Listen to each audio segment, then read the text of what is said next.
If you are thinking of returning to India from the United States of America, don't base the decision on one entrepreneur's opinion. And don't reject it because someone on Shark Tank is making noise about it. This decision is too important to be influenced by the trends or noise. This is a much bigger decision than that. And if you are considering it, you need to think about it differently. One idea that may help here comes from the book, The 7 Habits of Highly Effective People. There is a concept of focusing on what really matters, your circle of influence. Instead of getting distracted by noise around you, and in decisions like this, clarity matters, not noise, not trends, but focus. Because this is not just about location, it is about your career, your family, your lifestyle, and the version of life you're choosing for next 10, 20, or even more.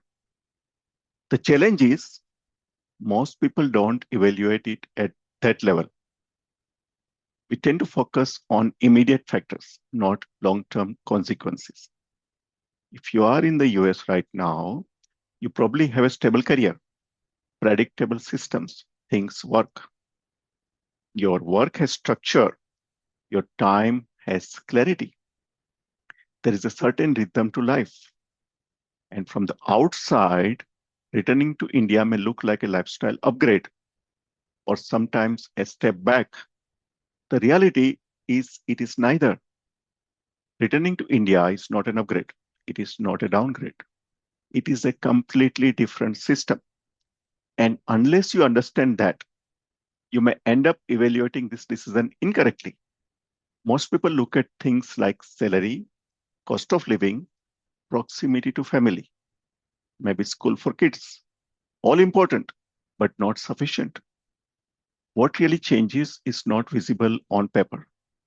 It is how work happens, how decisions are made, and how much of your time actually goes into meaningful work. And this is where most people are unprepared. In many US environments, systems are designed for execution. You know your role, your focus, you deliver. And a large part of your time goes into actual work. When you return to India, in many cases, the system changes.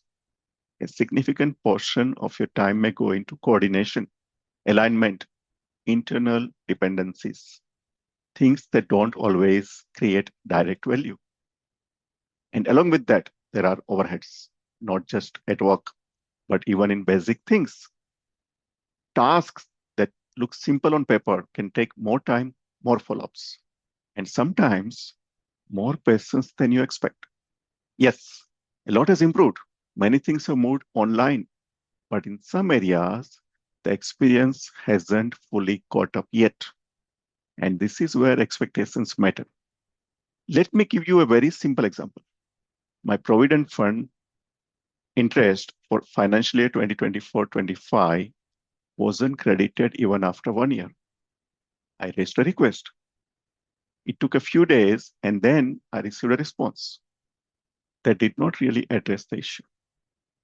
The request was closed and I was given a very small window to respond. Once that window passed, I had to wait again for 30 days just to raise another request. I even tried escalating it, but progress was limited. Now, this is not about one incident. It is about understanding that certain systems still require more effort to navigate. And again, this is not a complaint. It is a reality check. Because if you expect everything to work the same way as it does in the US, you may start to feel overwhelmed. But if you go in with clarity, you'll be better prepared. And sometimes people assume certain things will become easier, like having domestic help, a driver, additional support systems. And yes, those options do exist in India, but they also come with their own overheads, coordination, dependency, reliability challenges at times. So it is not a simple upgrade. It is a different kind of system with its own trade-offs. And initially you adjust, you tell yourself, this is fine. But over time, it starts to affect your energy, your motivation, your health. and sometimes your sense of progress. Because when you move, you are not just changing countries, you are changing your professional identity, the way you are perceived, the way you operate, and even how you measure your own growth.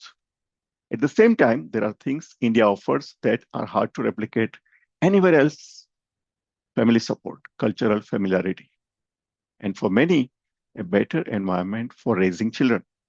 So, this is not a negative story, it is a trade off, and in many ways, a first hand reality check. Some things improve, some things require adjustment. And that is exactly how you should evaluate it. Not as right or wrong, but as a set of trade offs you are willing to accept.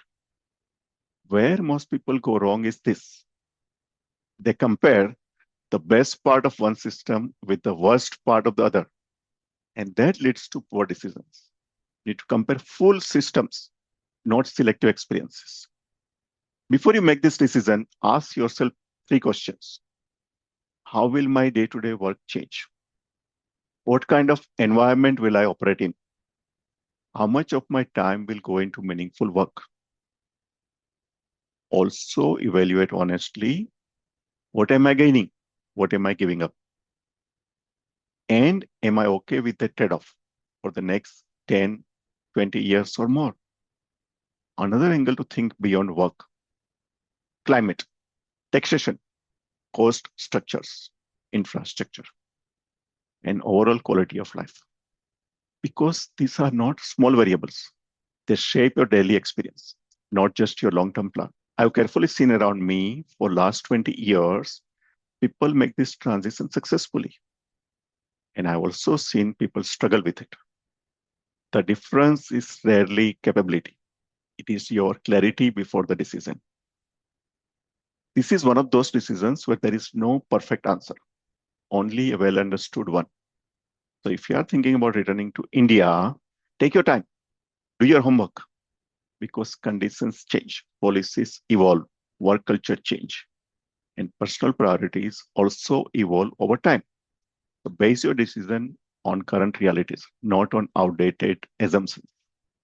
In- And if you want more focused insights, whether it is about location choices, academics for kids, or other specific use cases, let me know in the comments. If you have specific situations, feel free to reach out through LinkedIn as well. I'll do my best to share grounded perspectives, and where needed, bring in the right experts so you can make a more informed decision. Thank you. This is Chetan Vitlani signing off.